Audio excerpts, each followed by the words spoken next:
అదే RTV app వార్తల్ని క్షణాల్లో చదివే అవకాశం ఉంటుంది. ఒక న్యూస్ పేపర్, ఒక టెలివిజన్ ఛానల్ మీ చేతుల్లో ఎప్పుడూ ఉంటాయి. ఉరవకొండ తాగునీటి సమస్య తీవ్రంగా ఉండేటువంటిది ఎన్నికల రోజులు చూస్తూనే ఉన్నాం. నెల రోజుల పాటు తాగునీటి సరఫరా లేనటువంటి పరిస్థితులు వస్తే తాత్కాలికంగా ఉపశమనం కోసం ట్రాక్టర్లను పెట్టి నీటిని సరఫరా చేయడం జరిగింది. ఇవాళ క్షేత్రస్థాయిలో సుదీర్ఘంగా పర్యటన చేసిన తర్వాత గత 5 సంవత్సరాలుగా పూర్తి నిర్లక్ష్యానికి గురి కావడం జరిగింది.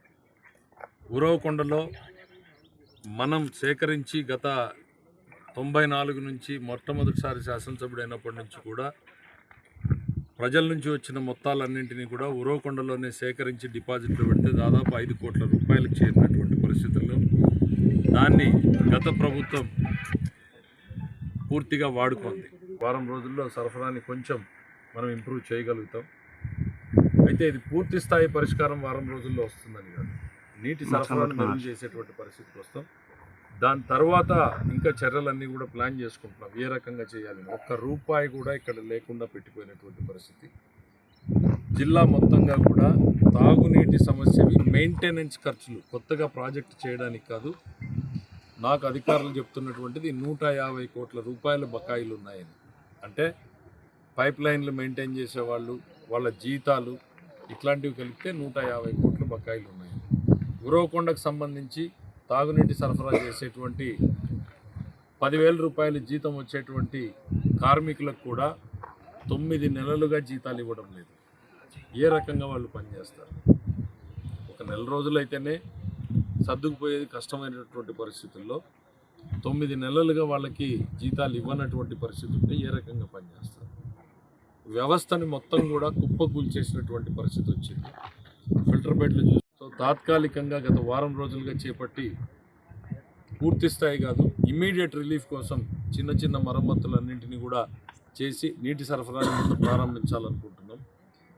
రాబోయేటువంటి రోజుల్లో మనం ఈ ర్యాపిడ్ శాండ్ ఫిల్టర్స్ ఇవి పెట్టాలంటే మళ్ళీ ఒక 5 నుంచి 7 కోట్లు అయ్యేటువంటి పరిస్థితి ఉంది. దానికని షార్ట్ టర్మ్లో ఇమ్మీడియట్ రిలీఫ్ కోసం మైక్రో ఫిల్టర్స్ అనేటువంటి టెక్నాలజీ ఉంది అని తెలిసింది. ఆ మైక్రో ఫిల్టర్ టెక్నాలజీని కూడా గతంలో వేరే ప్రాజెక్టులో ఎక్కడో యూజ్ చేశారంటే దాన్ని కూడా పరిశీలించడం జరుగుతుంది. ఎక్కడ చేశారు సార్ అది? గడేకల్లో చేశారు. ఓకే, మన నియోజకవర్గంలోనే గడేకల్లో చేశారు. సో దాని ఎఫిషియన్సీ ఎట్లా ఉందో చేసి దాన్ని ఇమీడియట్గా ఆ మైక్రో ఫిల్టర్స్ని పెట్టి నీటి పంపింగ్ని మెరుగు చేసేటువంటి ప్రయత్నం చేస్తాం. దీర్ఘకాలంలో ఉరవకొండ సమస్యకి ఏం చేయాలి, అదనంగా నీటిని ఎక్కడి నుంచి తేవాలి, ఏ రకంగా పంపింగ్ చేయాలి, ఎక్కడ ఇంకా ఓహెచ్ఎస్ఆర్లు అవసరం ఉన్నాయి, ఇవన్నీ దీర్ఘకాలిక పరిష్కారాన్ని చేయడం జరుగుతుంది.